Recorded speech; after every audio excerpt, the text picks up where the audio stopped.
The audio also, na?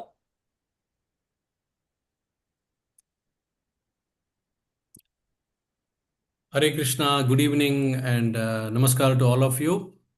And welcome to this session number 29 of our weekly systematic study of Bhagavad Gita under the family of Gita Amritam Rasamalayam. And I'm very happy to be serving all of you today on this very auspicious occasion of Sri Nityanand Trayodashi. And we continue with our learnings from chapter number 4, Transcendental Knowledge, which is Jnana Karma Sannyasi Yoga. And we have done quite a bit of progress in this. But before we jump into uh, the further verses, that is verse number 31 to 37 today, I just wanted to, you know, pay my respects and then mention a little bit about Sri Nityananda Rishi and take his blessings, because Sri Nityananda for all of us represents Adi Guru. So, we have to really, on this particular day, when we take the blessings, then automatically our entire Guru Varga, because ours is a Guru Parampara Sampradaya. So when we please Lord Nityananda, even the Guru Parampara is automatically understood to be pleased. So I hope most of you must have had a very nice celebration at home or in the temple or wherever nearby in the congregation. We also had a small celebration at home. We have Gaur Nitai, that is Nitai Sachisuta, and we did an Abhishek. The next slide, I shall share the couple of pictures of the Abhishek. But before that, it is time to also recollect that Lord Nityananda, who is none other than Lord Balram himself, and Lord Balram is none other than the first expansion of Lord Krishna himself, that is Supreme Personality of Godhead. So, in his incarnation as Lord Nityananda, he appeared to give his mercy to all of us in the village called as Ekachakra in West Bengal in the year 1474. So that's long time back, but not too long ago, considering that, in Kali Yuga, 5,000 years have gone by, but in this, it's only about 500 years or 550 years ago that Lord Nityananda appeared. And he appeared considered like, as you can see in the picture, like a white moon, so effulgent, born to in the womb of Mother Padmavati, the wife of Hadai Pandit or Hadai Oja as they call. And he was like a rising moon, and who came to dispel all the darkness that was prevailing in the most of the parts of Bharatvarsha at that time. So Lord Nityananda is very, very, through his pastimes, he displayed his actual manifestation. And you might wonder, what is this famous Mahabharat photo doing in this Nityananda Trayodashi? So this photo of Bhagwan Krishna attacking Bhishma Pita with the wheel when Bhagwan Krishna was actually quite angry. And despite the vow that he had taken that he will not take anybody's side, he decided that he will take the wheel and attack Bhishma Pita. And then, just at that, before he could attack, Bhishma Pita started praying, and there is a series of prayers. There's a chapter in complete dedicated to Bhishma Stuti in Bhagavatam. So the moment Krishna heard all that, he threw away this wheel, and it is said that this wheel landed in what is called as Eka Chakra. So this wheel represents like a single wheel. So Eka and Chakra is a wheel. So that is how that village is said, that that's how the village got the name of Eka Chakra. So there are wonderful pastimes that the Lord has enacted, and of course we are not. This is not a session for the glorification or some Nityananda Prabhu, but we are basically trying to take his blessings, and then in the mood of serving the servants of the Guru Varga, we are trying to please Lord Nityananda.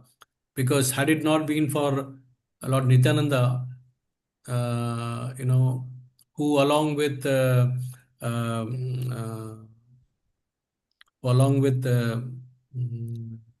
Haridas Thakur, who along with Haridas Thakur went home to home, every home, and they were virtually begging everyone to utter the names of Gauranga. So they were singing this very famous song, Bhaja Gauranga, Kaho Gauranga, Leho Gaurangero Naam Re, Jo Jana Gauranga Bhaje, Se Amara Pran Re. That was the only humble request. So he set up a marketplace. He and Haridas Thakur, Namachari Haridas Thakur, they set up a marketplace to urge everyone to sing the glories of the Lord. Because Gauranga Mahaprabhu is Lord Krishna himself in the in the golden avatar, and so in that sense, because he gave this instruction, he is considered like the Adi Guru, and is you can say that he is also like a intermediary between Lord Gauranga Mahaprabhu and his devotee. So in other words, you cannot approach Mahaprabhu or you cannot approach Supreme Personality of Godhead without the mercy of Lord Nityananda. So you can understand the importance of Lord Nityananda. You know, it's easy to get attracted to Krishna. It's easy to get attracted to Radharani. But if we understand that how to get their mercy will be coming in place only when we get the mercy of Lord Nityananda. So with this, and I also wanted to show some of the small celebrations we did. This our deities, Sri Sri Nidai Sachisuta. So you can see here the before Abhishek and thank you. And then during Abhishek, and they are really enjoying. So we did a small Abhishek, just both of us, Sundari and myself. And so this is what actually, so we seek the blessings of Sri Srinidha Sachisuta. And then we experience the presence of Nityananda Prabhu to Srila Prabhupada and our own Guru Varga, own Guru. So a pure soul, a pure devotee like Srila Prabhupada is always attached to the lotus feet of Nityananda Prabhu. As you can see in the picture, there's a lotus feet of Nityananda Prabhu and Prabhupada is there. So it's like a living manifestation, you can say, of Nityananda Prabhu's love and mercy for all of us. And through Nityananda Prabhu, Srila Prabhupada gets the power and Shakti. And this is what actually he transmits to his disciples. And we are so fortunate to have taken shelter of one such wonderful disciple of Srila Prabhupada, who is also very dear to Nityananda Prabhu. His Holiness Bhakti Swarupa Damodar Swami Maharaj, Dr. T.D. Singh, who is the founding director of Bhakti Vedanta Institute, which is the scientific arm of ISKCON. And also he is the founder of Dr. T.D. Singh's Institute of Science and Religion. So there is one verse in Shvetashvatara Upanishad which says that if you have unflinching faith and devotion, in your Guru, as much as you have on the Lord Himself, that is Jasya Devi Para Bhaktir Yata Devi Tata Guru. Tasyate Katihata Ye Artha Prakashante Mahatmana.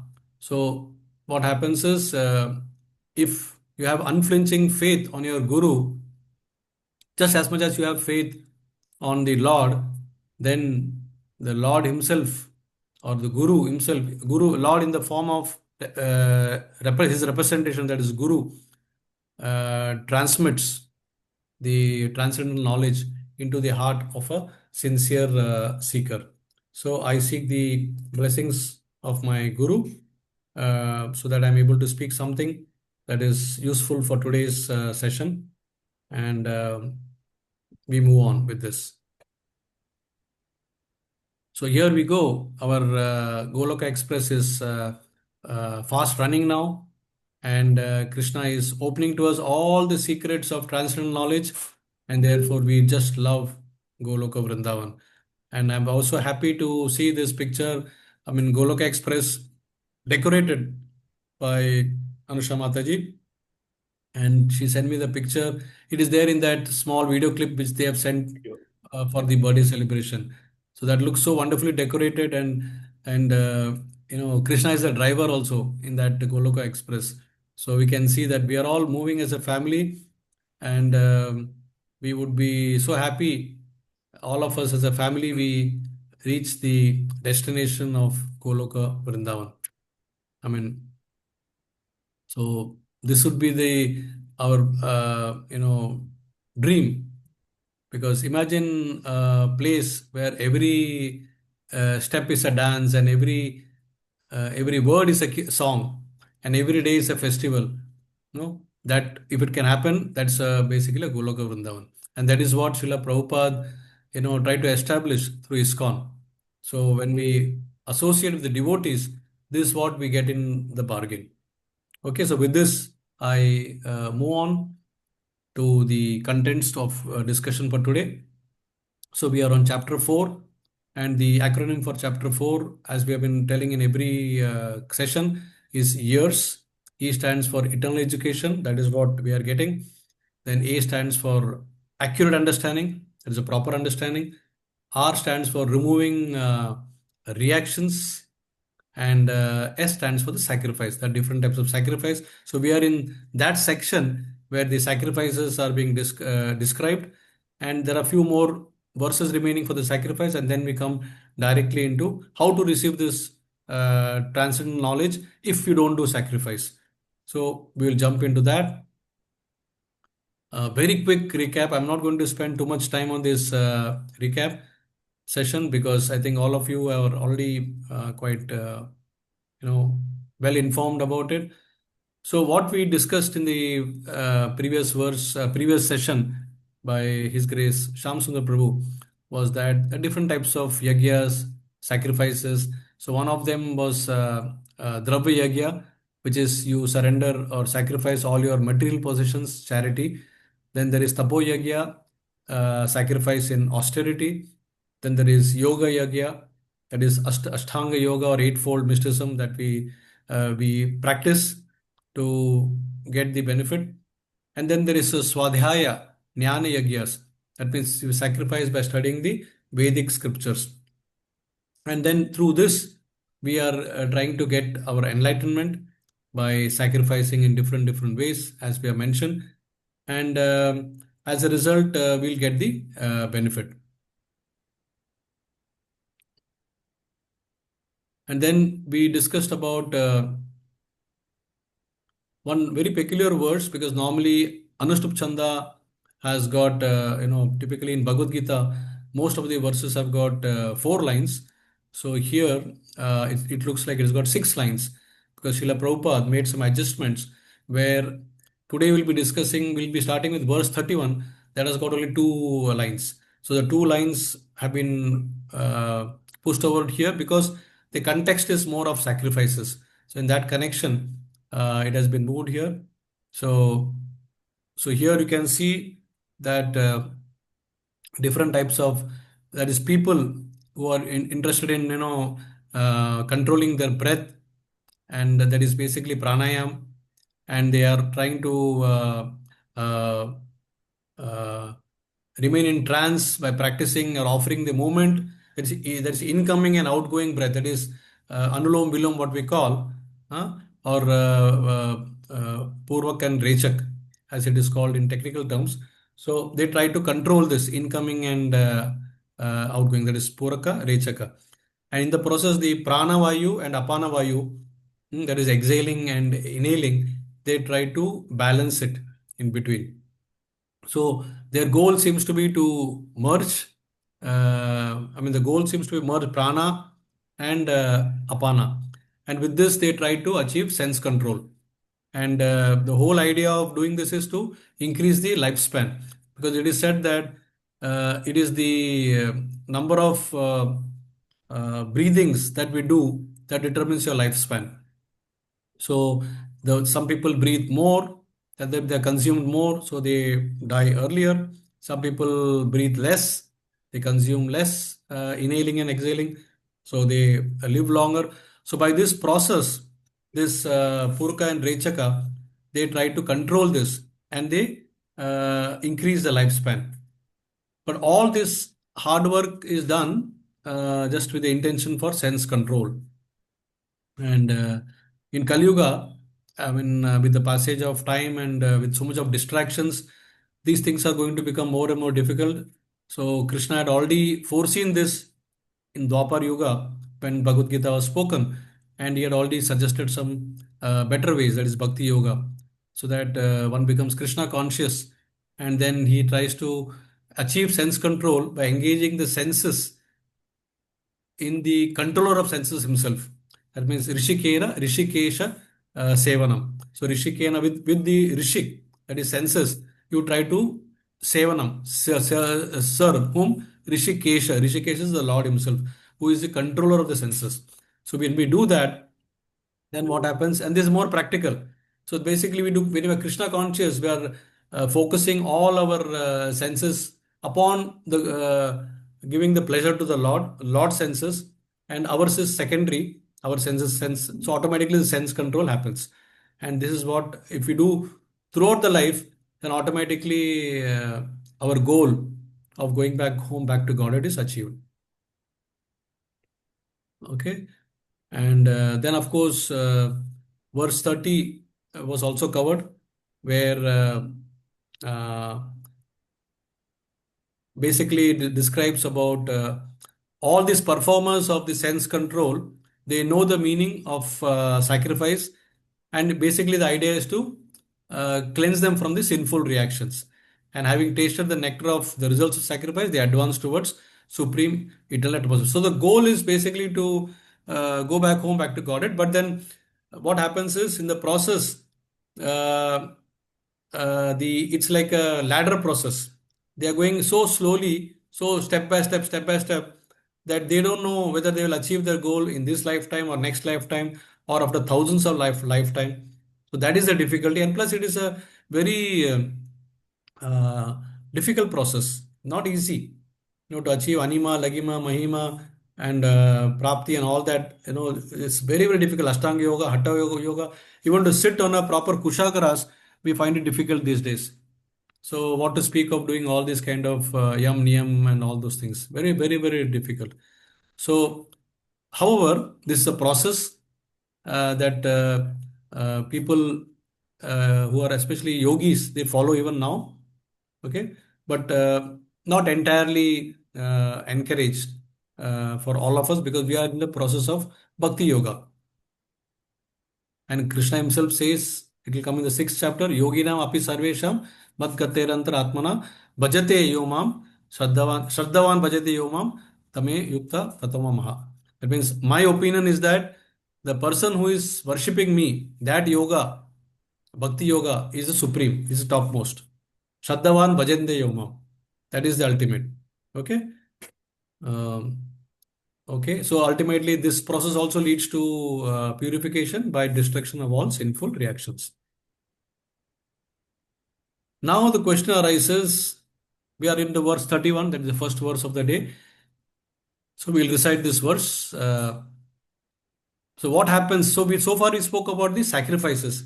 Now, the question is, Krishna also says, what happens if one doesn't perform those sacrifices also? Because if you do sacrifices, he has explained what are the good things you are going to benefit with, and what is your ultimate destination. But if you don't perform sacrifices, then Krishna says what are the other, what he will get and what he will not get. So that's also important. So here he says, Nayam loko astiya yagyasya kutonya kuru sattama. So it's a two-line verse which I was mentioning earlier. So the sixth line verse was in verse 29 where the pranayam was discussed. So the first two of this was pushed there by Prabhupada because that makes sense. So here we are discussing about a different section where uh, Krishna is answering what happens when you don't follow or don't perform the sacrifices. So, O best of Kuru dynasty, without sacrifice, one can never live happily. This is what he says. O best of, so Kuru Sattama, the best of Kuru dynasty. Without sacrifice, that is a yagyasya, one can never live happily on this planet. That is Nayam Loko Asti. One can Nayam. You can never be happy on this planet. Then Kuto Anya Kuru Kuto Anya. So that means what then what to speak of the next life or the life after that. So here we have to understand that why would somebody you know not even offer sacrifice, and what is his goal? Because Krishna has mentioned the verdict: without doing sacrifice one can basically you're incurring more of sinful reaction, and then if you don't do sacrifice you also try to do some sinful activities also in the process, because it is completely like Srila Prabhupada mentions in this verse purport. He says ignorance is the cause. So he says that ignorance is the cause of one's sinful life. And then the sinful life is the cause of dragging oneself into material suffering or material life. So the starting point is ignorance. So if you're ignorant, you will not do sacrifice. So it's like a vicious circle. A person who's in ignorance, he will commit sinful activities.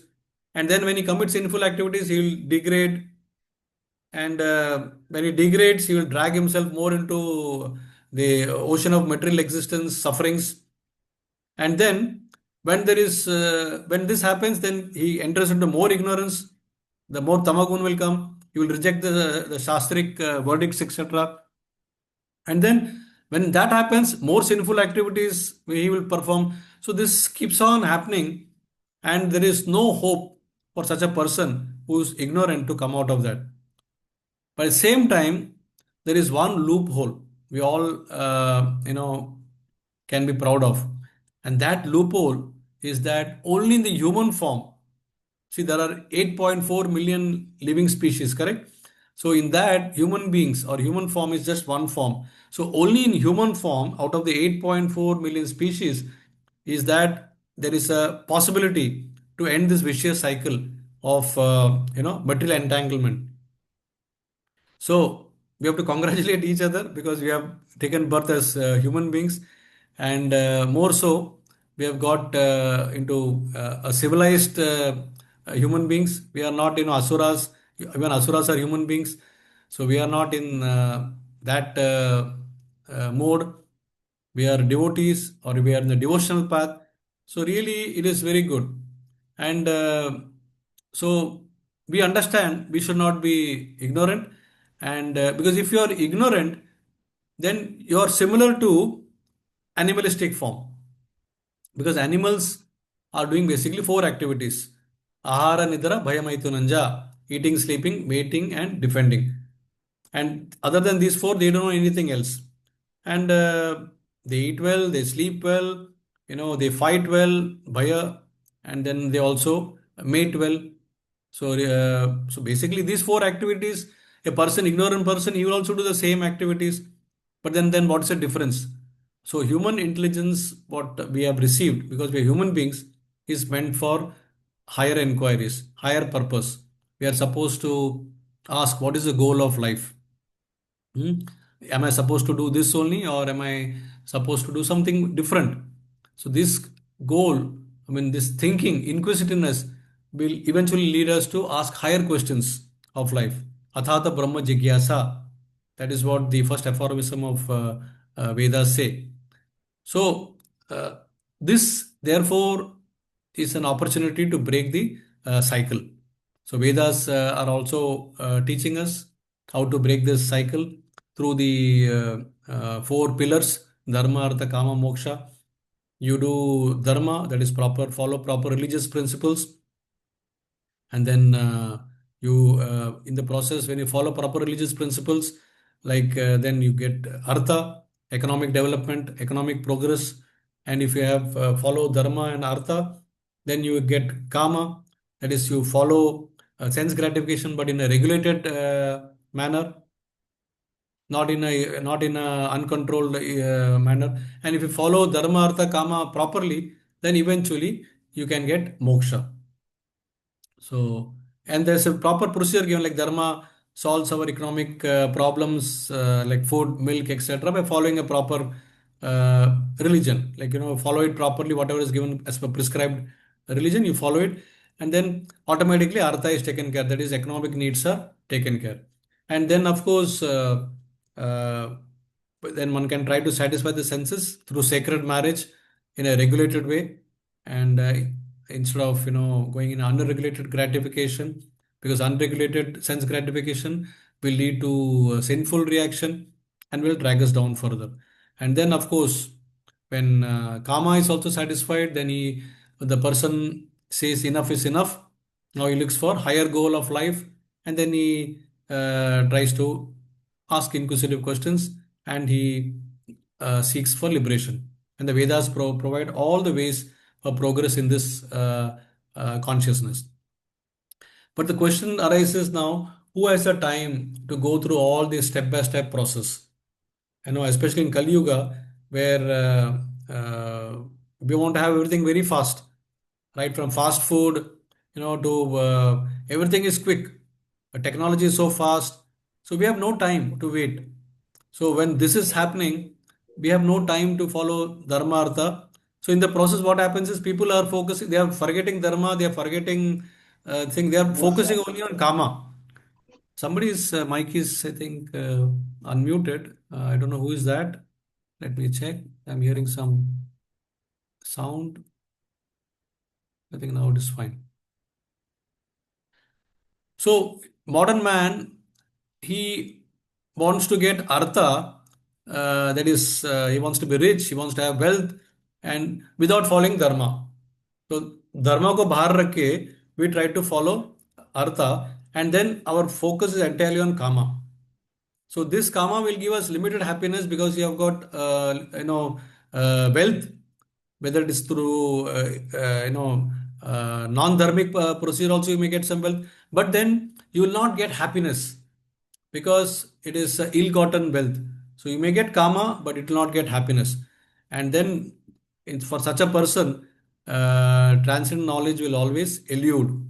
And also, in one sense, you will be called a thief also, because a thief is a person who's trying to get everything what he doesn't really deserve. So here, for example, without doing sacrifice, I am trying to grab the things. So that in that sense, I become thief. So therefore, such a person is bound to suffer life after life. So that's not a good proposition. So primarily, then we go to the next verse. That is, next verse is verse number 32, which describes the purpose of different types of sacrifices. Okay, so the purpose given is there are many sacrifices given in Vedas. So the verse is Evam Bahu Vida Yagya Vitatha Brahmano Muke Karmajan Viditan Sarvan Evam Nyatva Vimokshase. So Evam Bahu Vida Yagnya. Evam Bahu means different types of yagya. Bahuvida, different types of yagya or different types of sacrifices. Vitata Brahma Mukhe. So Vitata Brahma Mukhe means like it's spread, emanating directly from the mouth of the Supreme Personality of Godhead. Because he himself is the compiler of all the Vedas. Vedesha Charva Amaheva Vedyo. So he's the knower of the Vedas, and the objective of learning Vedas is to know him only. So he's the compiler. So everything emanates from his mouth. It is coming from Brahma, who is his direct representative, but ultimately Vitata Brahmo Mukhe, Brahmano Mukhe. Then Karma Jan Vidhi Tan Sarvan. So Karma Jan Vidhi Tan Sarvan means all these so-called sacrifices, that is Bahuvida sacrifices, are born out of different types of vidhi or different types of work performed at different levels. So karma jan. So different types of work that one does. When one somebody will work through kaya, that is body. Somebody will work through vacha, that is speech. Somebody will work through manasa, mind. That's why we say body, mind, words, BMW. So different types of people perform different types of sacrifice. It is like, I'll give you an analogy. Let's say when a person goes to the doctor, okay, for himself, okay, he's going to the doctor for himself. Now, do all the patients get the same medicines? No way. No, depending upon the disease that each person is carrying, the doctors will prescribe the appropriate medicine and also the dosage. Similarly, there are different types of workers. So these different types of workers are having different goals, like different medicines, are given in the form of so these different goals for performing these different goals for getting these different goals, they perform different types of forms of sacrifice. So these sacrifices are mentioned in the Vedic scriptures. Hmm? And so when someone performs just like the Vedic scriptures are recommending for them, then such a person will get elevation. And if he is rejecting it, or the person is following in a very concocted mind, hmm, or a speculative mind, then he suffers. That is what it means. So there are different types of prescriptions in the Vedas, and most importantly, we should understand that also there are different medicines for different yugas also. For instance, for um, what is that? For Satya Yuga, Kriteya Dhyato Vishnu. So for Satya Yuga, the result, basically the form was meditation upon Lord Vishnu. And then in Treta Yuga, Tretayan Yajato Makehi. Somebody's mic is on. Kindly switch off the mic. 1 second. I'll just check whose mic is on again. Yeah.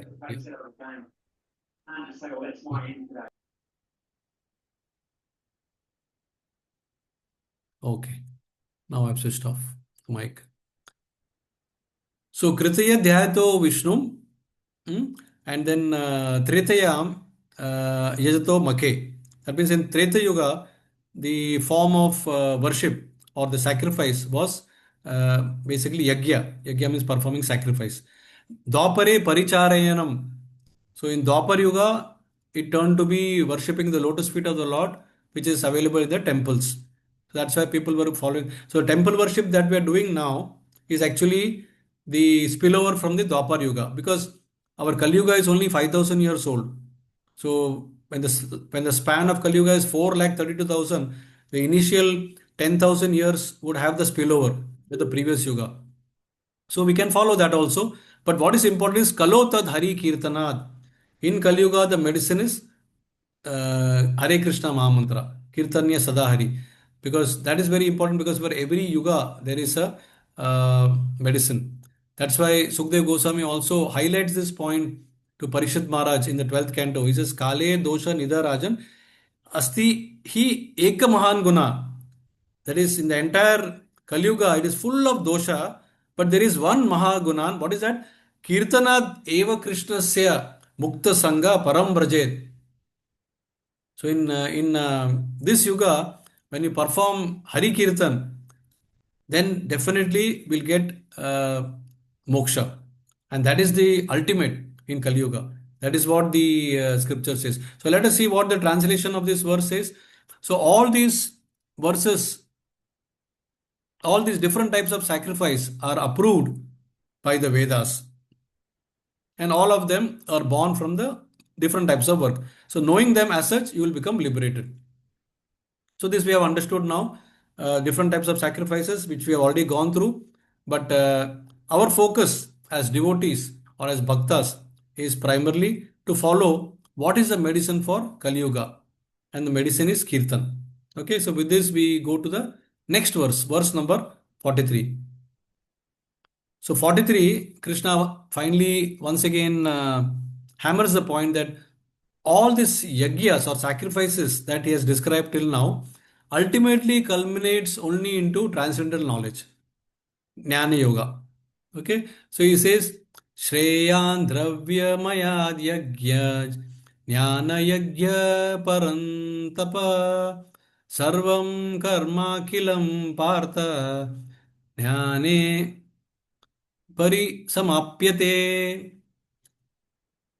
So now Krishna is telling us, you know, what is the ultimate goal, and what is the also within the sacrifice there is a hierarchy.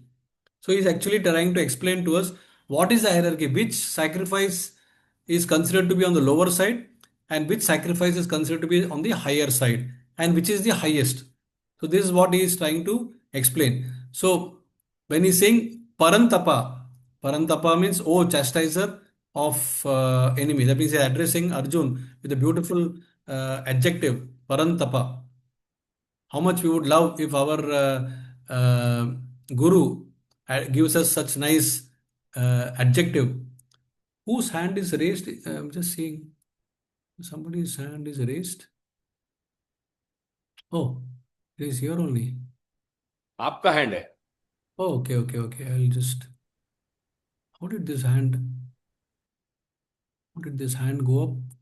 I can't even see the icon now. So many things are open. Gone now.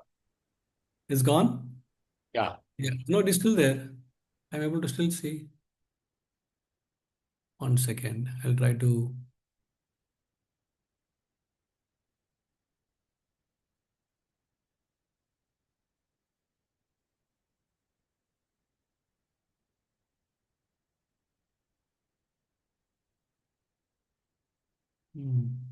Not able to. I can't. Anyway, let's move ahead. So Parantapa, he says, "Oh, chastiser of enemy." I was saying that if our superior counselor or our guru, you know, addresses us with such a nice superlative adjectives, we would be full of ego. Our ego will be further puffed up. That's why our Guru is also very careful in not giving us things which we don't deserve. But here, because Arjuna is fully deserving, Krishna is addressing him as Parantapa, oh chastiser of enemy. Jnana Yagya is Jnana Yagya. Jnana Yagya Shreyan. So Jnana Yagya Shreyan is something like Jnana Yagya is better. Shreyan is better. Something that is superior. So what he says, Jnani Yagya Shreyan, Drava Mayad Yagya. So in other words, he says the sacrifice performed through Jnani Yagya, that is knowledge, is superior. Krishna is saying, is superior than Drava Yagya. Drava Yagya is what? Sacrifice of our material possessions. That means somebody wants to, sometimes our ego is high.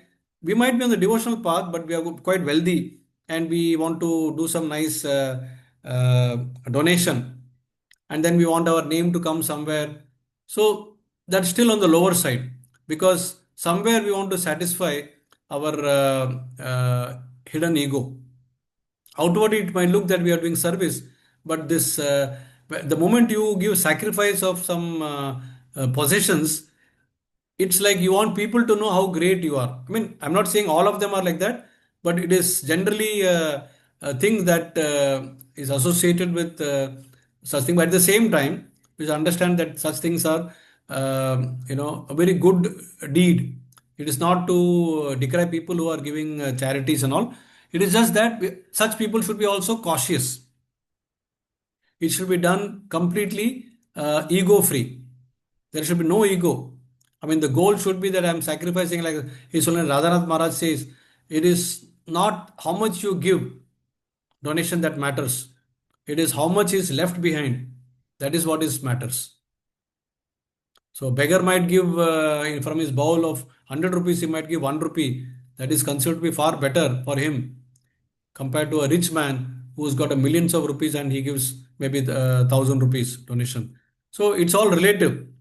So sarvam karma akilam partha jnane pari samapayate. So this is basically all the sacrifices. Ultimately, Krishna says culminate into jnana.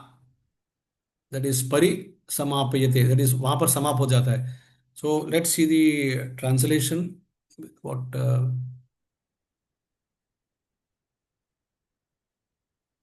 So, O chastiser of enemy, that is Parantapa, the sacrifice performed in knowledge is better than mere sacrifice of material possessions. We discussed this. After all, son of Partha, all sacrifices of work culminate in transcendental knowledge. So, there's a beautiful, lesson that Srila Prabhupada teaches all of us through his purport in this verse.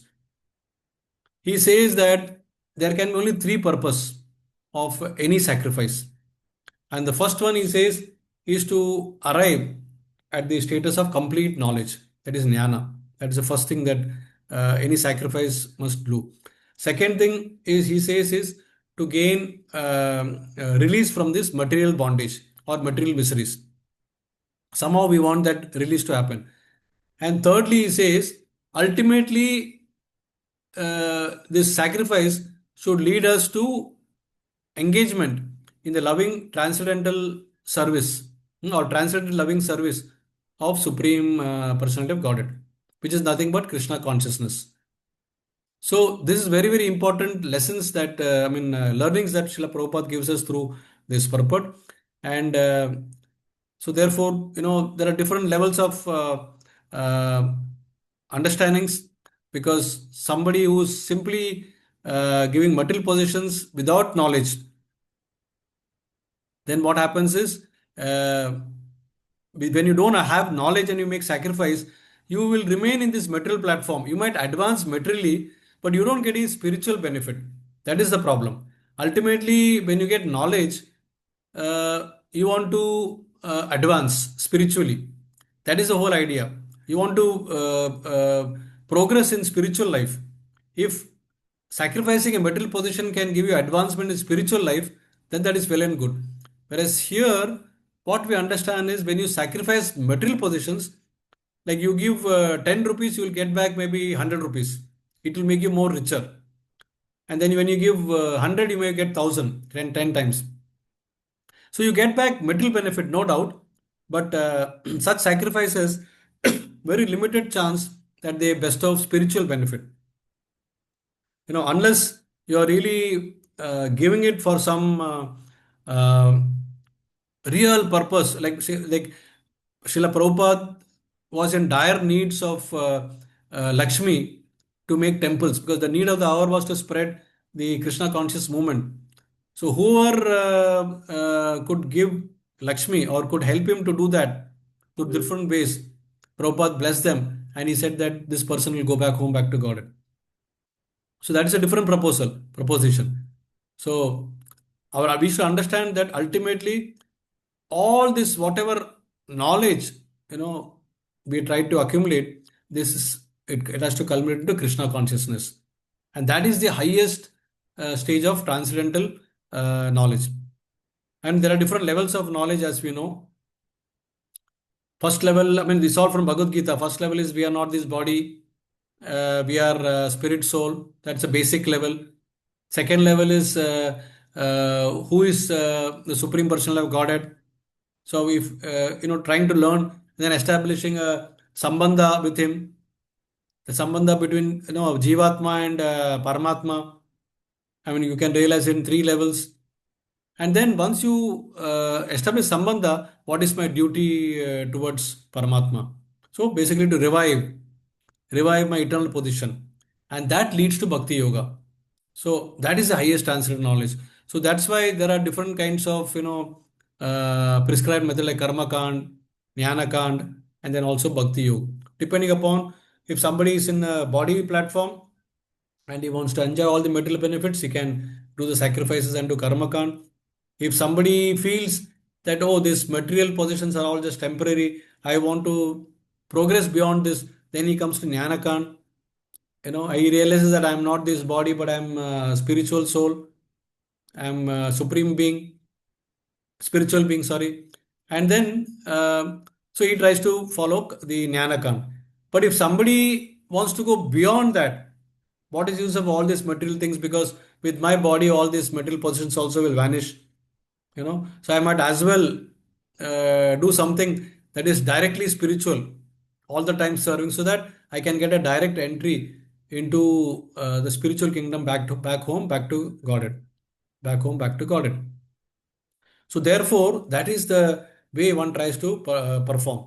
So depending upon one's conscience, there are different kinds of prescribed methods of sacrifices, and the hierarchy is given by the Lord Himself in 4.33. And as I said before, Krishna again emphasizes in the sixth canto, sixth chapter, which will come later, Yoginam api sarvesham mad gate antarantma shraddhavan bhajante mam shraddhavan bhajante yo mam tame yukta tatamo mama. I'm not getting the last line clearly. Shraddhavan bhajante yo mam. What is that last line? Can somebody remember? I'm not remembering it. Let me clearly see here.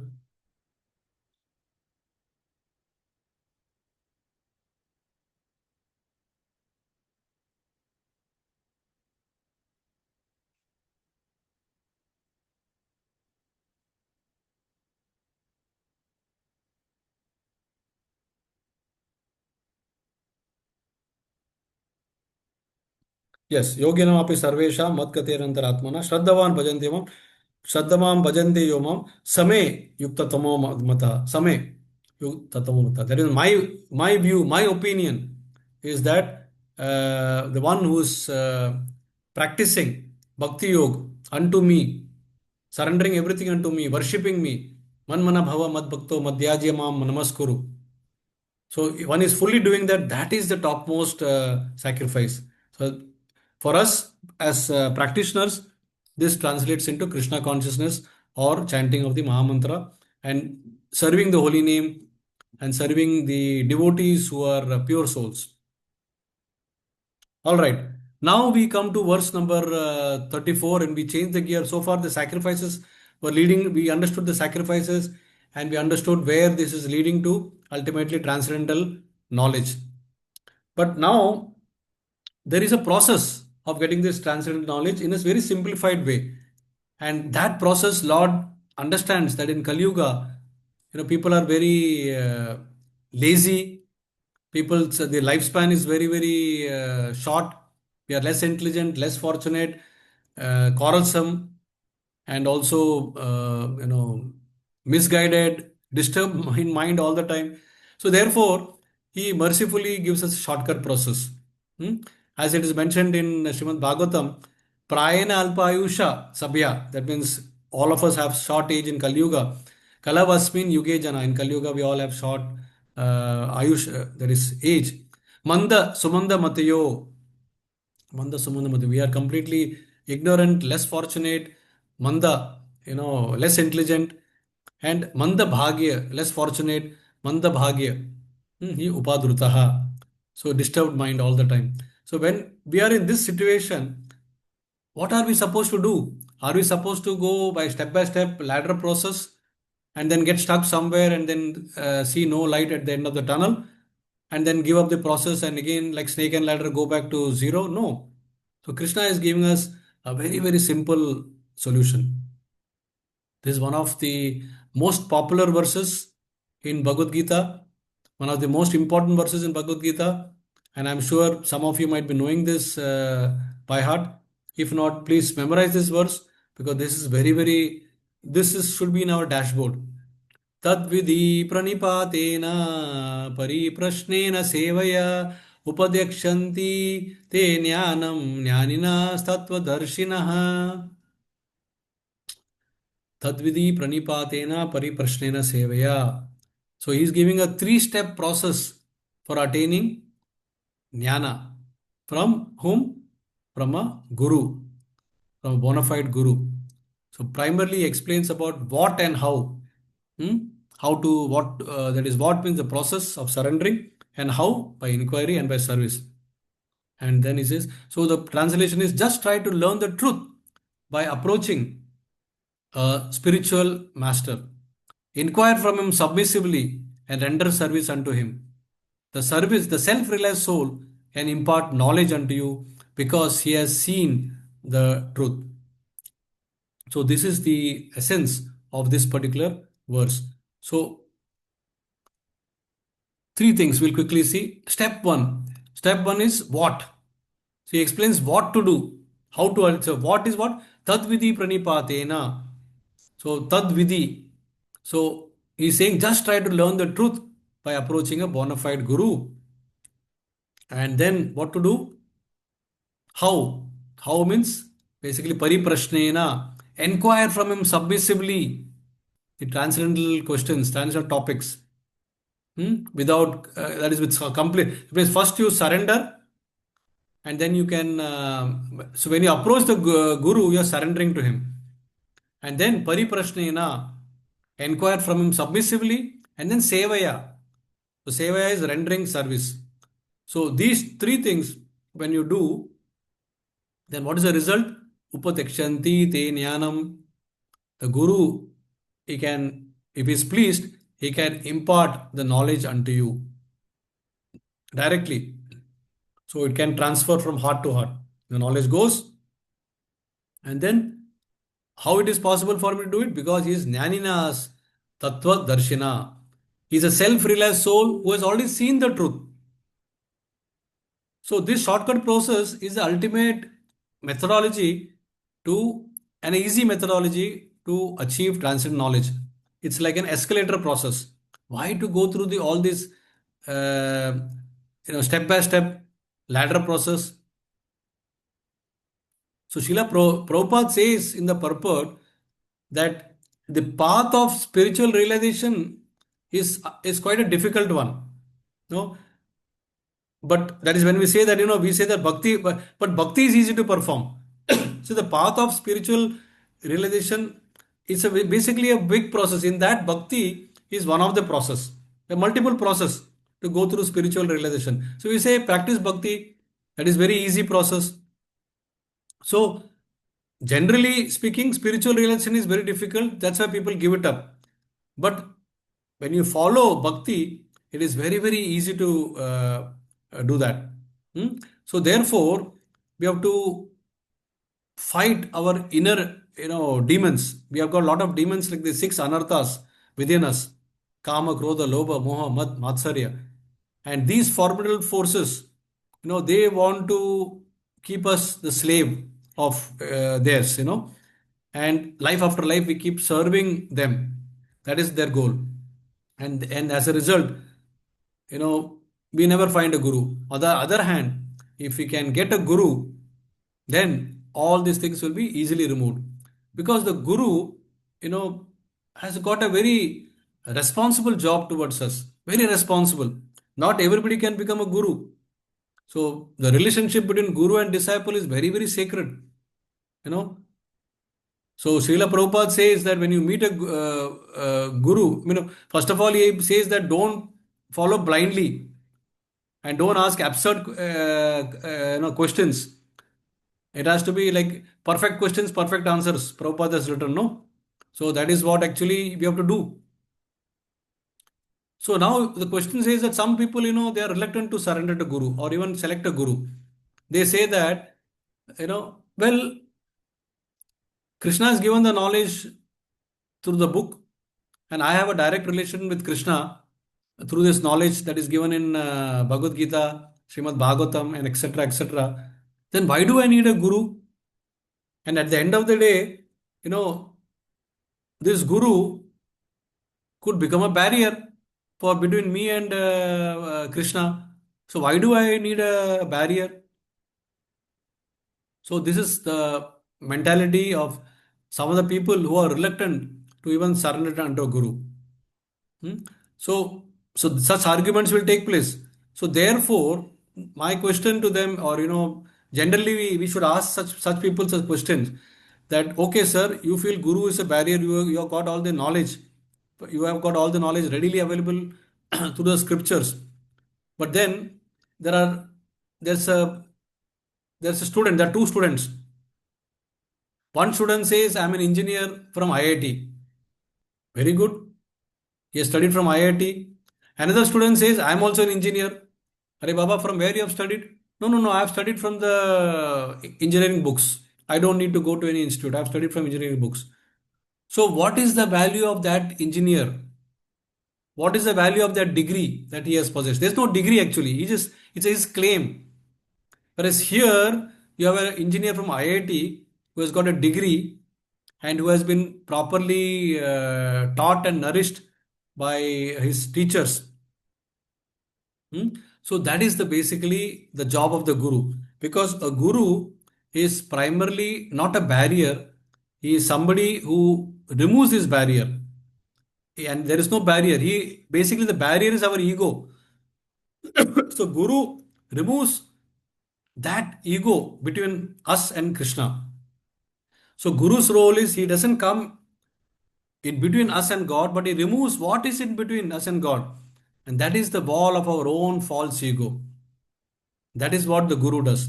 So, because the guru is a realized person, fully in transcendent knowledge, and not only that, so this is different from the bookish knowledge. He's a realized person. So, therefore, we have to select a guru, and this not only that, you have to select a guru from a bona fide sampradaya. So, he becomes a bona fide guru. So, such a guru is called a bona fide guru if he is from a bona fide sampradaya. Krishna says he has given knowledge in four sampradayas. One is Shri Sampradaya, that is through Lakshmi Devi. Another is Rudra Sampradaya, that is through Lord Shiva. Then Kumara Sampradaya, that is through the four Kumaras, the four sons of Lord Brahma. And then the fourth Sampradaya is Brahma Sampradaya, that is through Brahmaji. So, all these four received jnana or knowledge directly from Krishna. So, ISKCON follows Brahma Sampradaya because now, Krishna and Balram, they appeared in Kali Yuga as Gauranga Mahaprabhu and Nityananda Prabhu. So, Gauranitai, so ISKCON is basically, and they re-established, they re-established Sampradaya. So, this is basically Brahma Madhva Gaudiya Sampradaya. So, in that ISKCON is following, and so this is very, very authentic and bona fide Sampradaya. So, if a guru is selected from this Sampradaya, then it's a bona fide guru. Now, on the other hand, if the guru is not belonging to any of these four sampradayas, then he is not bona fide and he is liable to be rejected. Even though he may be having knowledge, but that knowledge doesn't mean anything because it has got no meaning. He is not from sampradaya. He is a self-made, self-styled guru. So, guru adds one to your name. You are basically, we are just basically zero. If you add one, zero becomes 10 before the zero. He adds one before the zero. And if you're 0, 0, then if you add one, you become 100. So that is what Guru can do. He removes the barrier that comes between us and the Lord by crushing our false ego. Because the Guru can chastise us. The Guru can take our examination. He can test us in different ways. So that's how actually crushes our ego. So, in summary, for this particular verse, we can say that there are three underlying principles. One is prostration, basically complete surrender. That is Dandavat, we say Dandavat Pranam. So, Dandavat means falling down. The moment you select a guru, bona fide guru, you are supposed to fall at his feet. Just like Dandavat means like a danda. Just fall down straight. And then no intellectual attitude is going to work. So you have to, only thing that will work is humility. You have to approach and surrender to the guru with full humility. And reverence and obedience. Obedience is most important. And Krishna himself showed by example by studying under a guru Sandeepana Muni. So that shows that even the Lord has led by example. So when we approach a teacher for receiving instructions, then we have to follow the teacher's bhav. We cannot disappoint the teacher. We are supposed to please the teacher. We are supposed to understand his mood. Then only we can grasp what is in his mind, and then we can follow his complete instructions. And the second underlying principle is enquiry.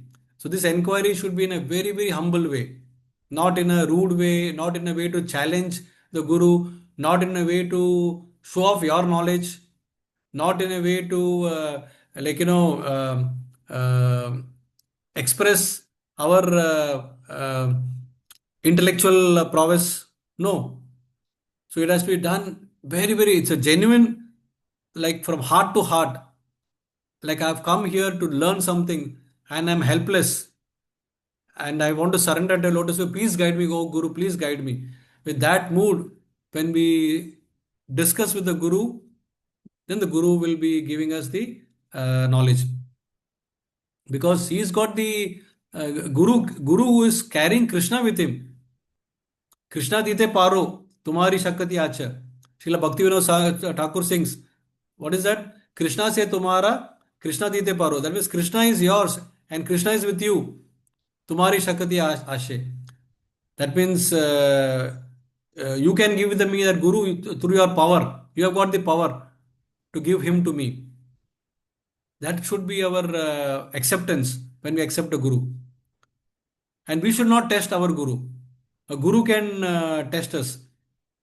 We can be illiterate before the Guru, and yet we can be qualified to pass the test. The one best example comes to the mind is illiterate South Indian Brahmana in Srirangam, who has been criticized and ridiculed by all the other Brahmanas because he could not read or write, and he was keeping the Bhagavad Gita upside down. But when Mahaprabhu went during his South India tour and he saw this Brahmana crying and he found out the reason why he was crying, he was amazed to know that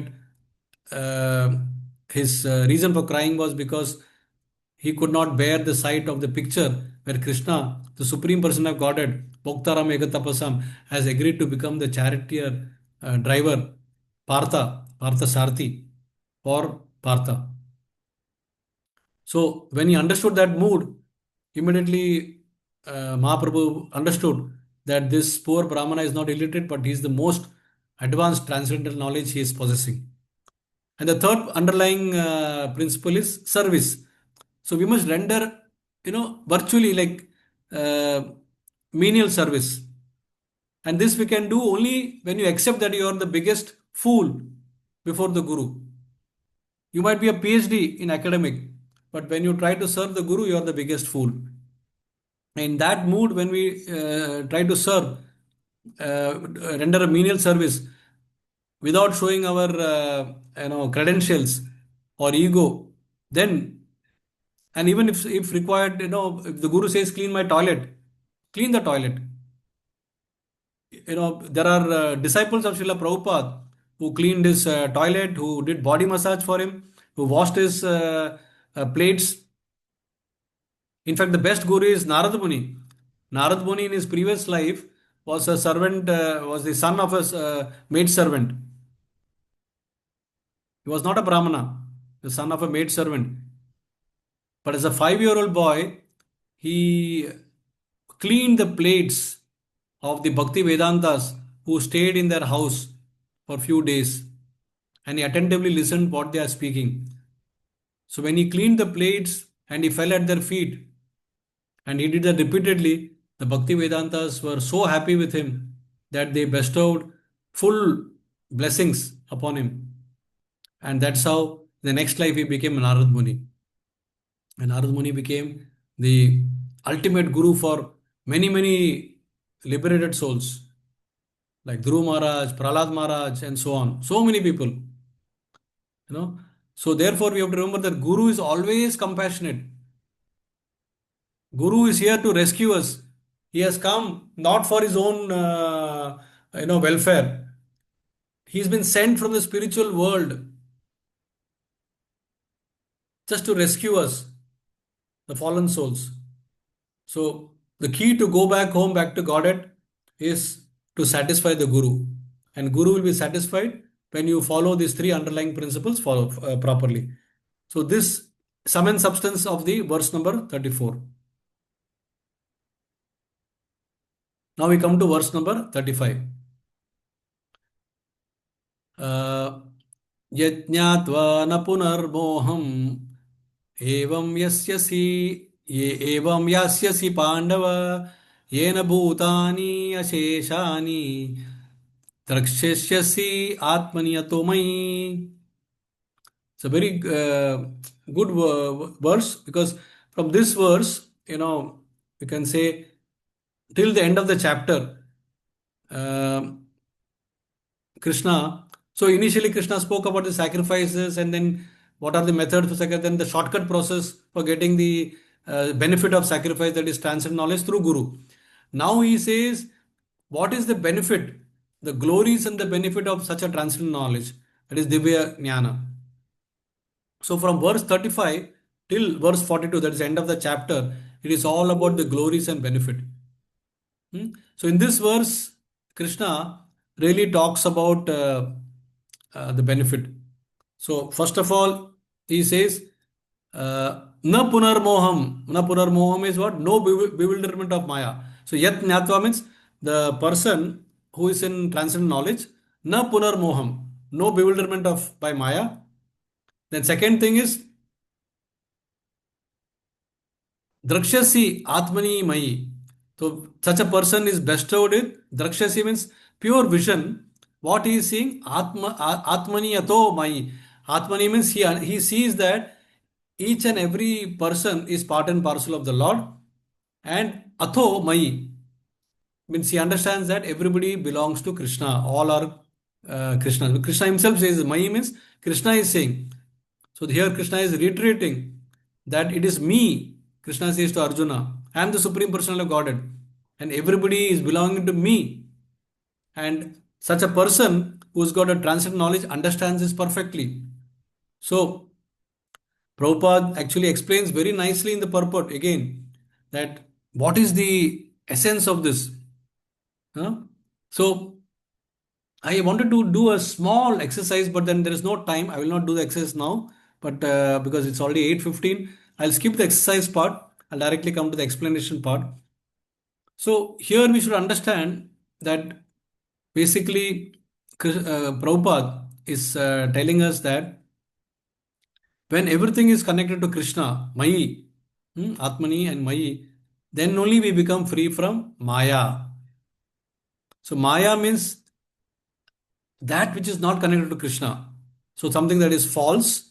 Ma, ya. Ma means not, and ya means this. Okay. So that which is not is Maya. That means if you associate yourself with the body, you are not this body. So that is Maya. And other extreme of Maya is Mayavadis, who know that they are not this body, but they think that they are God, Supreme Personality.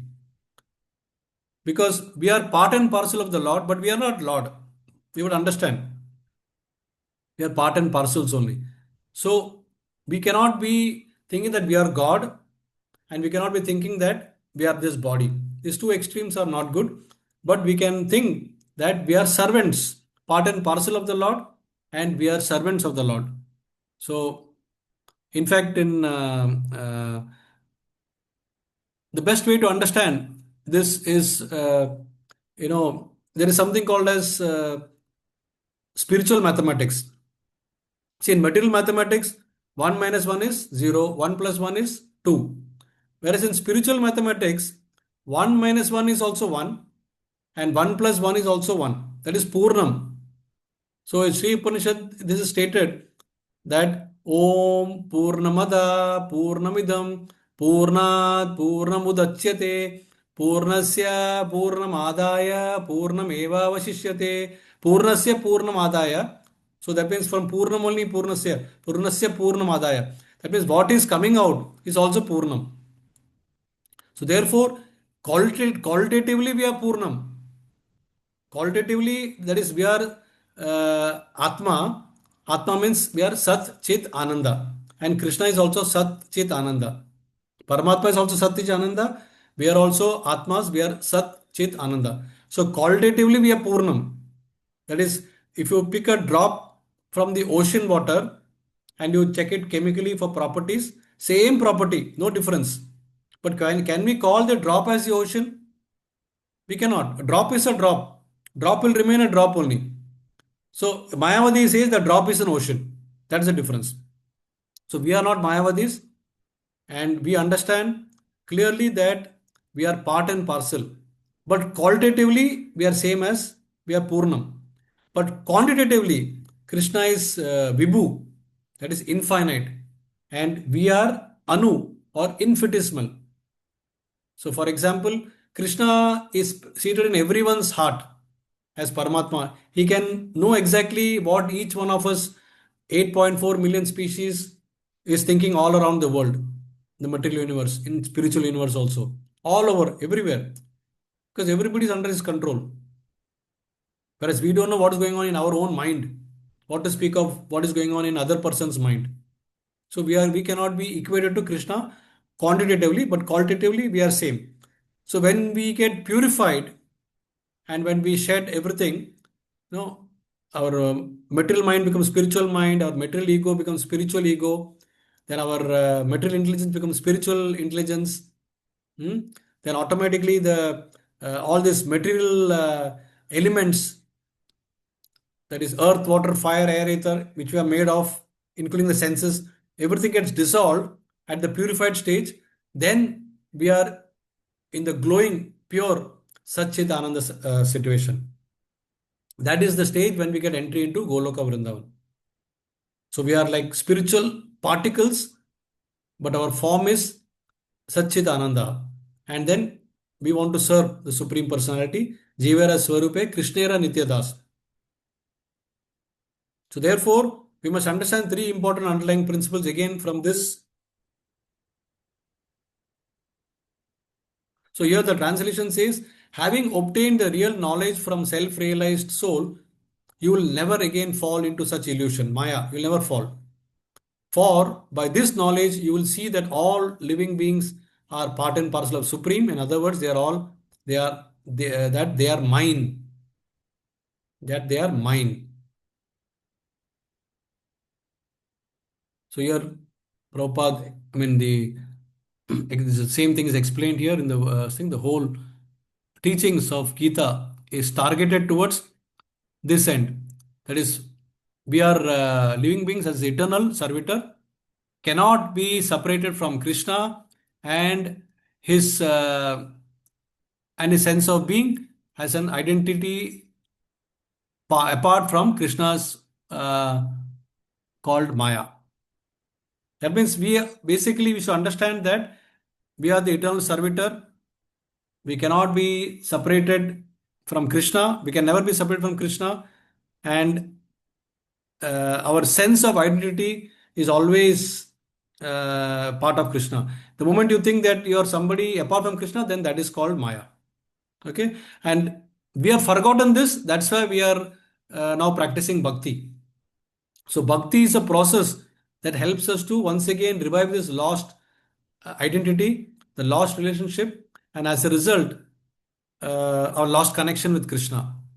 So once we can establish that, then we go back home, back to knowledge, back to Godhead, and that is perfect knowledge.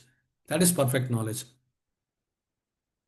We go to verse 36 now, and this is also very, very important verse as far as glorification of knowledge is concerned. Api chedashi papebhyah sarvebhyah papa kritamah sarvam jnanam plavenaiva virjinam virjinam santarishyasi. So apichet asi.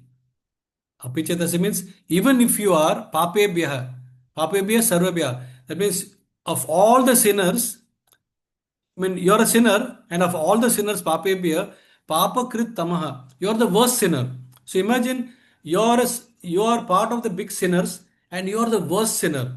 So Krishna says, apichet asi, even in this situation of being extremely sinful, jnana plavena eva. Jnana plavena eva. That means by using a boat of spiritual knowledge or transcendental knowledge. Huh? So the boat that is spiritual knowledge is full of potency that is giving the identity of Krishna, the identity of Guru. The Guru is also there as the Roman in that boat. And Brijinam Santarishyasi, what it means is with this boat, with Guru as your Roman, you will be able to easily cross over the ocean of material miseries. Ocean. Imagine ocean you are able to cross. So what Krishna says in essence is that even if you are considered to be the most sinful of all sinners, when you are situated in the boat of transcendent knowledge, you will be able to cross the ocean of material miseries. So, what, in other words, if you have transcendent knowledge, then the power is so much that it destroys our sins completely, regardless of what sort of sins we have committed in the past. So, it's such a hope giving verse for all of us, isn't it? Very much hope giving, because we are all sinful. Let's face it, we are all sinful. Otherwise, we will not be in this material world. If we said somebody says, I'm not committed any sins, he is ignorant. But Krishna is giving us hope in this verse that even if you are sinful, apiche, you are still going to be saved. So, material world is full of sinful people, sinful reactions. So Krishna is once again establishing this point that transcendent knowledge is so powerful. Hmm? Otherwise, this samsara davanala, forest fire, it's like a forest fire, and we are all suffering in this forest fire. So unless someone comes to our rescue, you know, rescue with a rescue boat, we have no hope at all to be freed from this forest fire. You might be an expert swimmer, but imagine if you are dropped in the middle of the ocean. You are an expert swimmer, and you are told that you come to the one side of the shore. You will swim, swim, swim, swim, but you will never able to reach the other side of the shore. You will be exhausted and you will automatically perish there itself. So this is exactly our plight. We are trying through our own endeavor and we will never succeed. The best example that comes to my mind is Gajendra, Gajendra Moksha Leela, where he tried through his own endeavors for more than 10,000 celestial years, dear devotees, to free himself from the clutches of the crocodile. He could not. Finally, through choicest prayers, he surrendered to the Lord, and he could not sing, but he remembered from his previous life as King Indradumna and remembered all the prayers.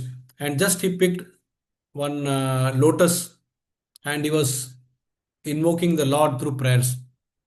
And immediately the Lord sat on his Vahan Garuda and actually chastised Garuda. Hey Garuda, you're flapping your wings so slowly. And Garuda, you can imagine, is the fastest in flapping the wings. All the Vedas come out when he's flapping the wings. And then he left Garuda at some point of time and he went faster than Garuda to reach on the spot, the same spot where Gajendra was in misery. So, so therefore it's very, very important to take the ashray of the lotus feet of the Lord or of the Guru. Samashrataye padapallava plavam महत् पदं पुण्ययशो मुरारे भवाम्बुधं यो भवाम्बुधिर्वत्स पदं परं पदं पदं पदं यद्विपदं न तेषाम् samashhritaye padapallavam plavam. That means a person who accepts the shelter of the lotus feet of the Lord, Mahatpadam, of whom Yasho Morare. Yasho Morare is Krishna who killed the demon Morari. Bhavam Buddhir Vatspad. So all his miseries or the ocean of miseries will now be contained in Vatsapadam, just like a hoof print of a calf. It will become so tiny that Padam Padam Yat Vipadam. So he will be rescued from the situation which otherwise is padam padam na vipadam. That means the material world. So if you take shelter of the lotus feet of Vishnu, Krishna, or the representative, bona fide representative Guru, then this is our hope. That is what actually it means. And therefore, jnana plavena vijitam santarishi. The best example that comes to the mind is Srila Prabhupada himself. Imagine he converted all these hippies, who were not having any devotional qualities, and he made them into devotees. Like a miracle, he transformed each and every one of them like a touchstone. So, you can see here how he's teaching them. So, first he transformed them, then he made them devotees, and he made them dance. So, every step is a dance, and every song is a kirtan, and every day in Prabhupada's presence became a festival. So, that's how actually he purified them, and we are at their mercy. So we can cross the ocean. We have hope to cross the ocean of miseries. That is Brijinam Santarishyasi through Jnana Plavena. Okay. Then we go to the last verse of the day. That is verse number 37. That is, it goes like this. It also destroys all the sins. So this is another benefit of this transcendental knowledge, Divya Jnana. Yata Yata edamsi samido, no, sorry. Yata damsi samido agnir. Yate damsi samido agnir. Basmasat kurute Arjuna. Jnanagni sarva karmani. Basmasat kurute tata. So here, primarily, what we see is that the translation is as the blazing fire turns firewood to ashes. As the blazing fire turns firewood. So blazing fire is basically Samadhi, Samvido Agnir. As the blazing fire turns firewood into ashes, Bhasma. O Arjuna, O Arjuna, so the fire of knowledge, that is Jnana Agni, Sarva Karmani, what it does? It burns to ashes all the reaction.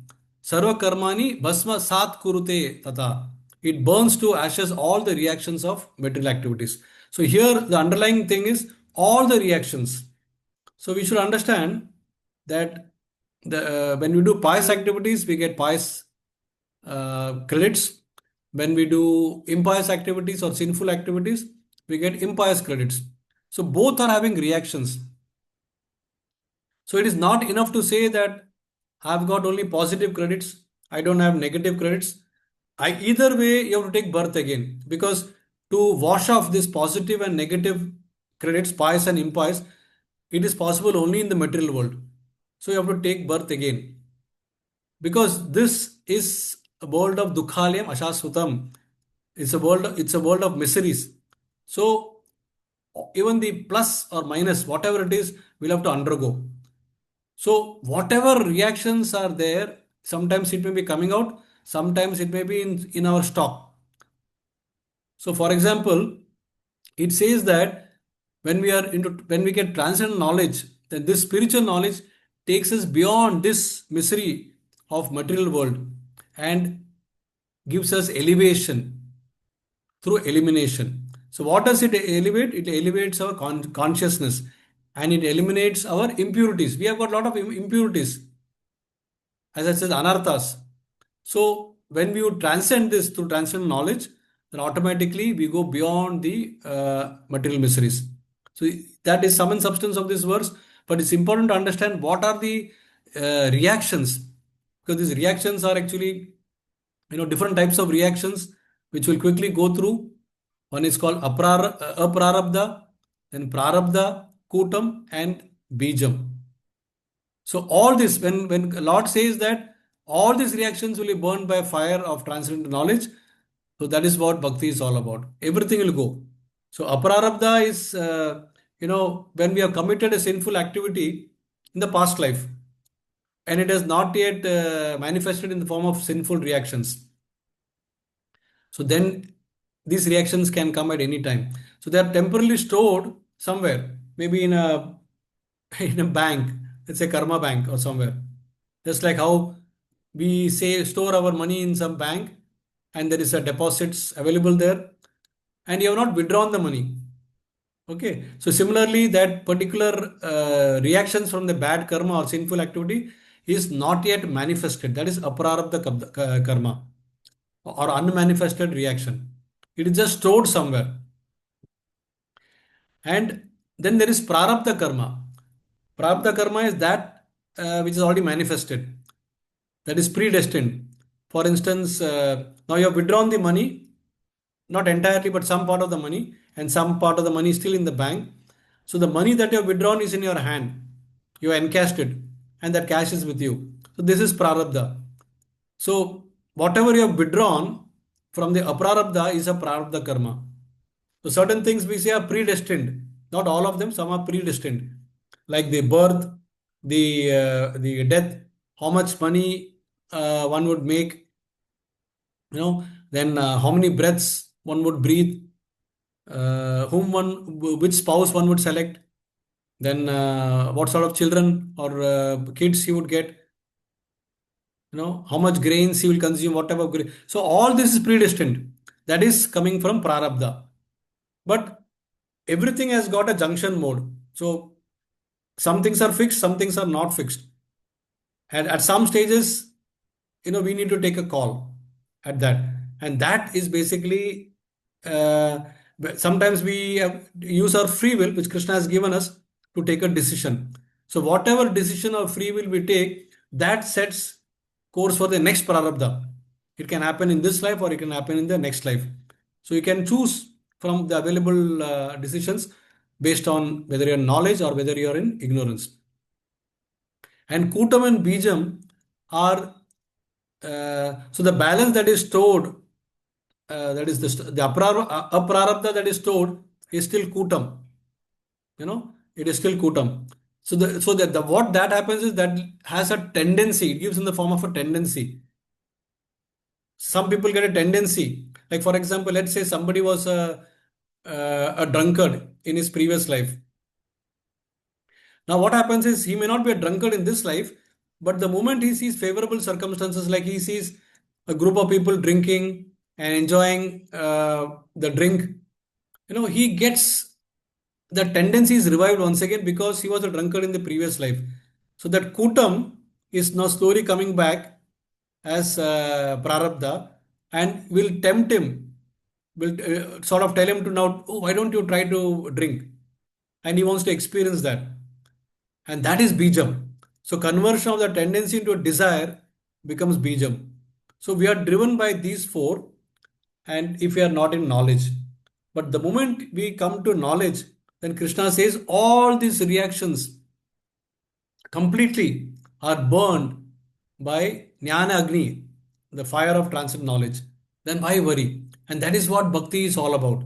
We are practicing bhakti, which is automatically creating this Jnana Agni, and it is slowly and steadily destroying all these reactions of our past. And plus, it is preventing us from doing any further impious activities. So we want to bring our slate to zero in pious and impious, and then have the credits of only spiritual activities to our account. That means we are staying in material world, but we are doing spiritual activities. Then automatically we are qualified to enter into spiritual kingdom. Hope this part is getting clear as I'm explaining this. So that is what actually Krishna says in verse number 37. With that, I'm ending today's session, and we'll spend next few minutes in our usual fun time, that is quiz time, and I open the floor to everyone. So kindly be attentive and try to garner as many brownie points as possible. I want to see more people participating in this and try to. There has to be a good competition today because the questions are quite simple, and let's see who is going to uh, win today's session. Are you ready? All of you are ready? All right. So let's start. So the cause of one's sinful life is Your time starts now.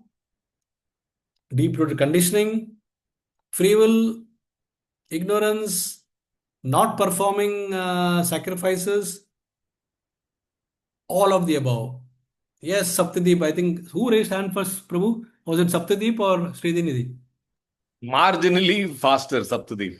All Hmm. right. Okay, Saptadeep, please go ahead.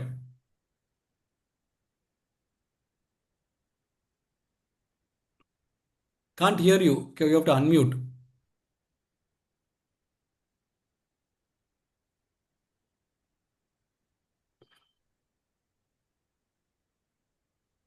So, deep rooted conditioning, free will, ignorance, and not performing sacrifices.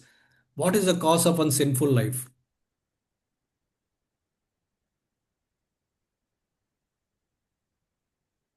Is that so tough that only two people have raised the hand? Yes, Saptadeep. Yes, Can you Srinidhi, you hear want me to? now? Yes, now we can hear you. Okay, actually, I had some problem in my earphone. Okay, Okay, never no mind. problem. Uh, Hare Krishna. No, Inantakoti Dinasam you're Prabhuji. all set, all set. You can hear. Yeah, Dandat Pranam.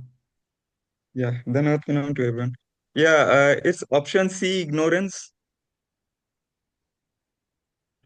Think carefully. Sometimes it can be tricky as well.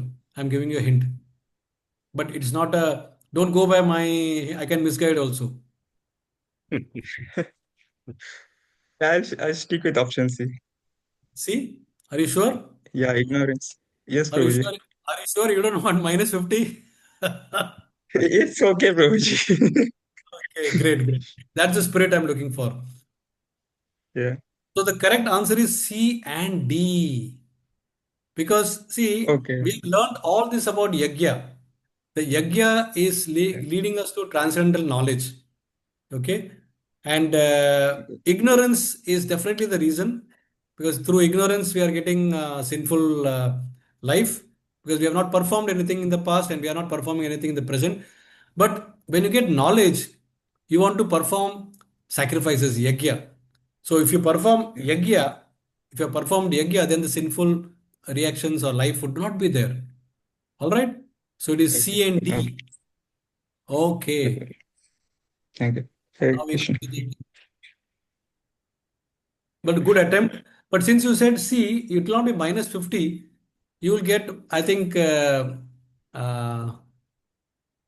so it will be what? 25? No, 25.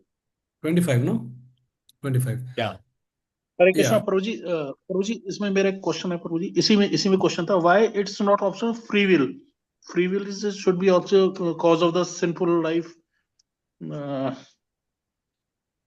No, the thing is, see, free will is basically who asked you to, okay, in the free will, you have an option of choosing between ignorance and and knowledge, correct?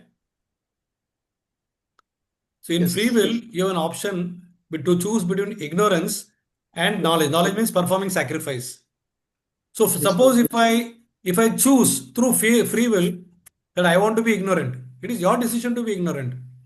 If you choose through free will that I don't want to perform sacrifices, then it is your decision. Okay, so therefore it can be a not the right answer. So free will can be like uh, either way. Free will can be either way. Whereas yes if you say that I am ignorant, I don't want to follow this, then that is a clear cut answer that I am heading towards sinful life. That's a clear cut answer. I am getting reactions. Is it clear? Yes Prabhu ji it's clear now All right. Okay, we'll go to the second question. Hopefully, this is not as confusing or tricky as the first one.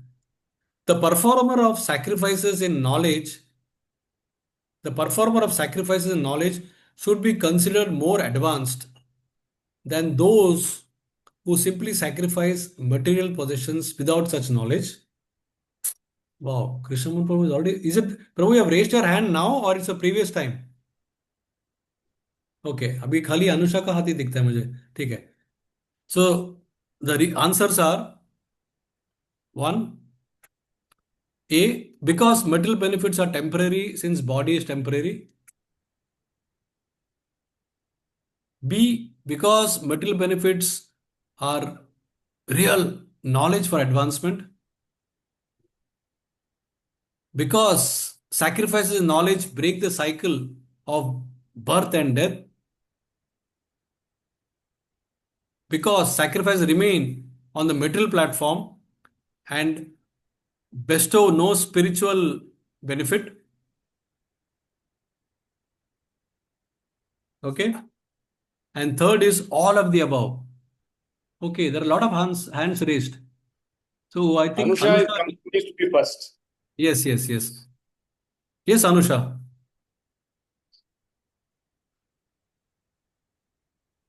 Again, think carefully. This is not a easy question to answer. I agree. But if you have understood the uh, the essence, then you will be able to answer this perfectly.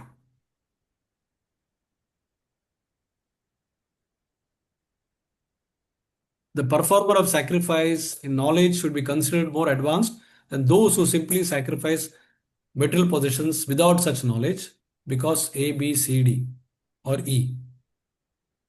Yes, Anusha, you can unmute and answer. What happened? I can't not able to unmute?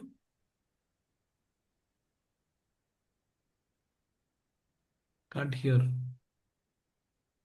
Anusha, can you unmute? Okay, you want to put in the chat box then? I think she got disconnected. Or maybe some internet problem. Okay. Mm. So who was the second? Was it Ramesh ji or was it Srinidhi? Ramesh. Yes, Ramesh.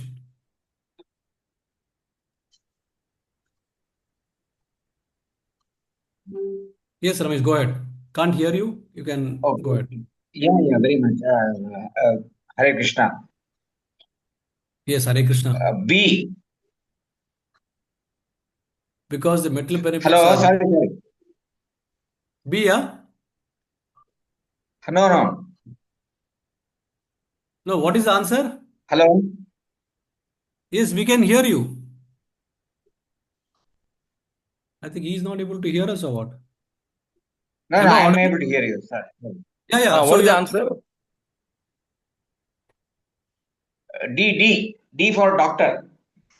Oh, Acha. D. Okay, because sacrifices remain on the metal platform and bestow no spiritual benefits. Are you sure? Partly, yeah, I think so. Partly. Yeah. You want to take some time or shall I lock D? You can lock in. We shall proceed. Other people will be waiting. It is Okay, not fair otherwise. very sporting of you. Thank you. So I will see the answer now. So the answer is A, C, and D. We have never had this kind of an answer before. Three answers.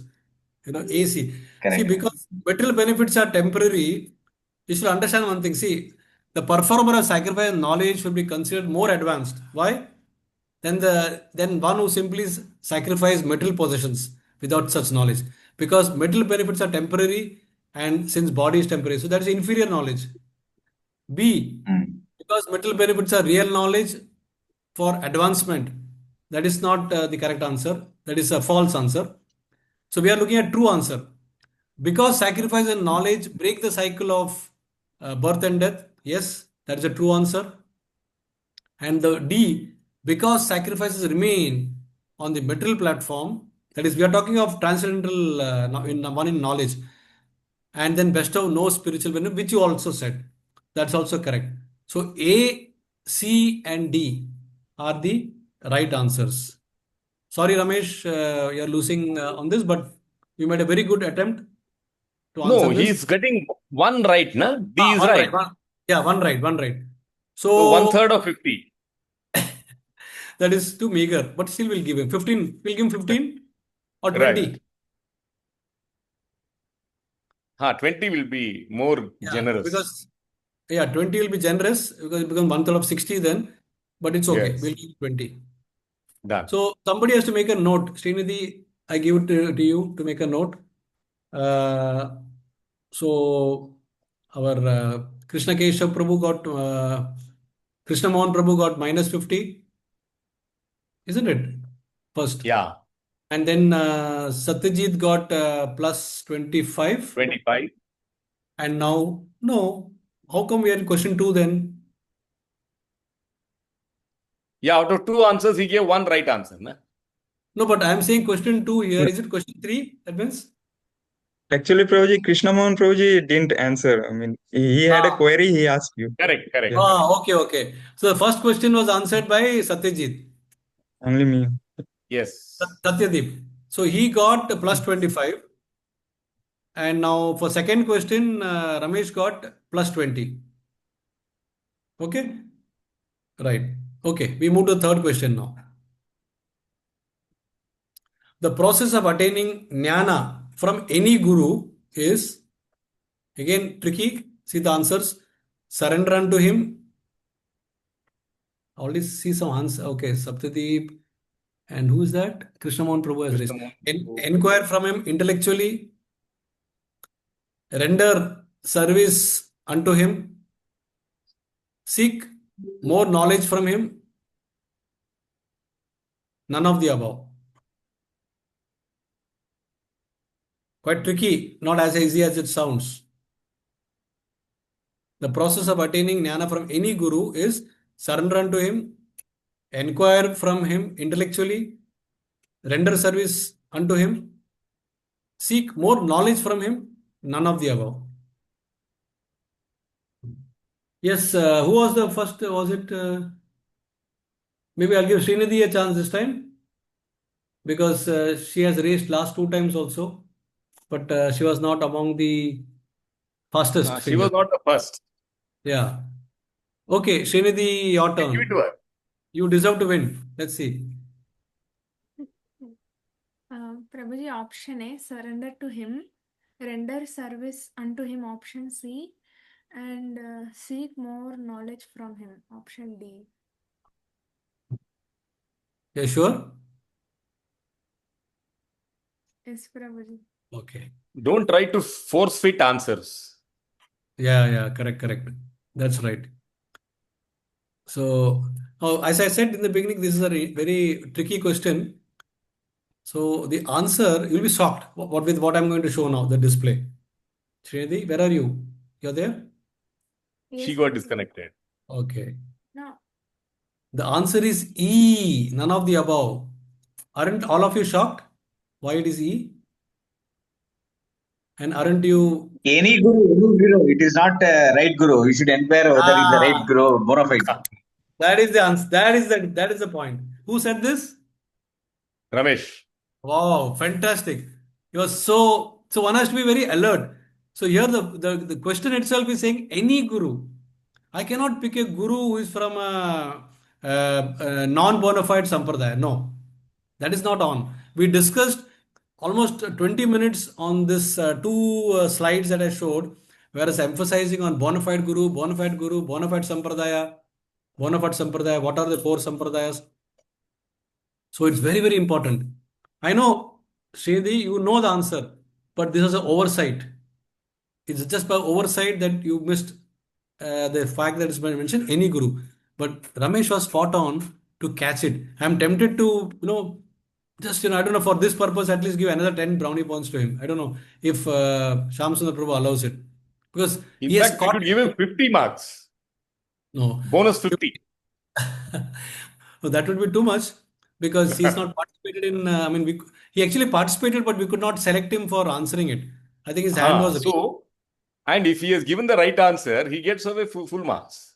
Yeah, but then what happens is we open a new approach to the question answer session. Tomorrow, somebody else will say, I knew the right answer, but that person said wrong answer. So I knew the answer. If you had given me a chance, I would have also given the correct answer. Then it goes on.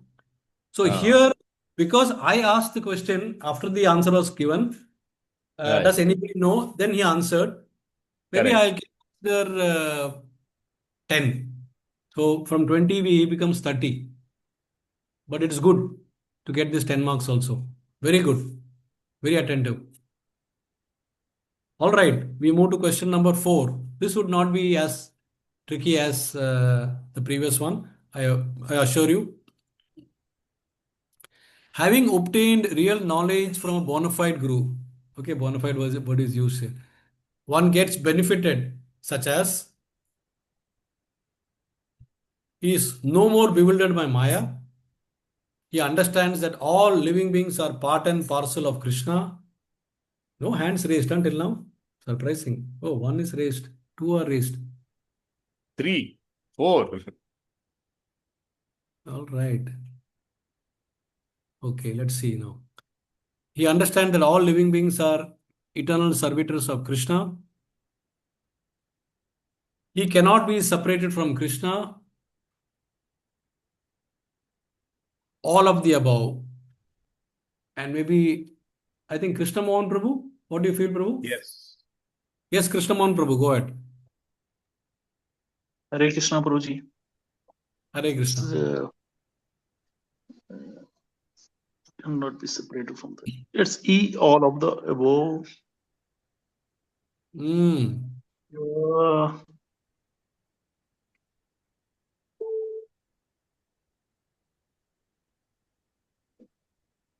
I think B and C is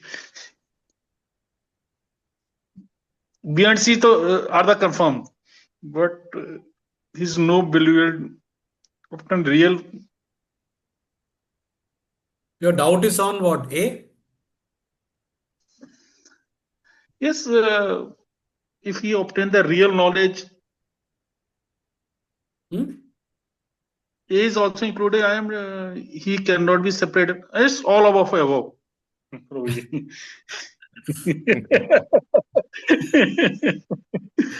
Okay. This is a good thing to tax our brain also, and you've done a good thing by questioning each and every answer. So shall I lock on E? Yes, Prabhuji. Sure, na? No regrets, right? Sure, Prabhuji. Yes, Prabhuji. Okay, chalo dekhte hain abhi. And the answer is E. Very good. So Krishna Mohan Prabhu wins beautifully, 50 marks. Now we go to the last question of the day, and that is coming on the screen. Jnana Plavena, simple question, means forest of transcendental knowledge. Srinidhi has already raised her hand. I'll give this to her. Boat filled with ocean of miseries. Boat of transcendental knowledge. Fire of transcendental knowledge. None of the above. Yes, Srinidhi. You raised first. Boat of transcendental knowledge. C. Only C, na? No other answers. Yes, Prabhuji. Okay. Shall I go ahead? Confident, na? Yes, Prabhuji. Okay. And the answer is C. Great job. Wonderful. Wonderful. So 50 brownie points to you also.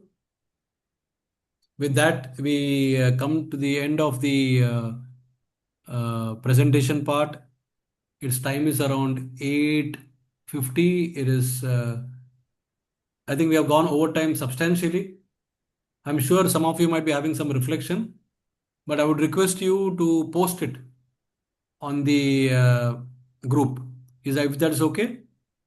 Okay. Unless somebody wants to just quickly do a 1 minute reflection. That's okay. Not beyond that.